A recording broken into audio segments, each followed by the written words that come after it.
So with this one, we could draw an exact triangle and establish what our angle is there, or what our theta is there as a reference angle, and then go from there to figuring out the quadrants. Or we could jump into the quadrants right away, and that would save us having to draw the same triangle twice. Let's try that for this case. So we're looking at it, and we're saying the sign is a negative. All right, so that means that a negative sign is associated with a negative y value because y is the opposite, and the sign is, of course, opposite over hypotenuse. So we're looking for negative y values.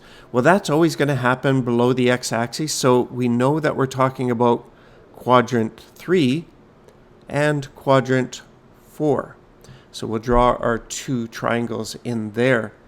Now, let's try and piece together at this point. We'll piece it together and figure out what that angle is we're talking about, theta.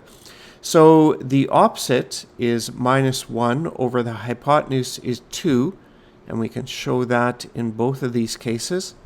And a 1 and a 2, and we recognize this as a 30, 60, 90 triangle.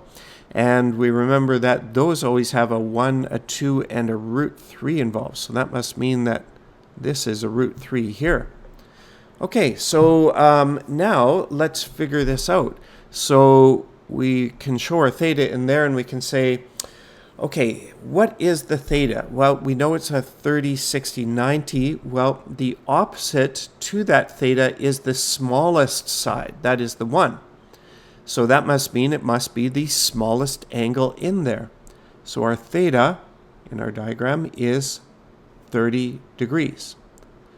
Remember, 30, 60, 90, the smallest of the angles is 30, and it's associated with the smallest of the sides. That is the 1. Okay, so let's go from there. And so what we're supposed to do is figure out the possible thetas between 0 and 360. So let's look at quadrant 3 first. So here we are, we're going around 180 degrees and then an additional 30. So we could say for quadrant 3, we're 180 plus 30 is equal to 210 degrees. So there's that one. Now, this one over in quadrant 4, we have to go all the way around here and not quite to 360, but 30 degrees less than 360. So Q4, we would have 360 minus our 30 is 330 degrees. And so there we go, the two numbers between 0 and 360.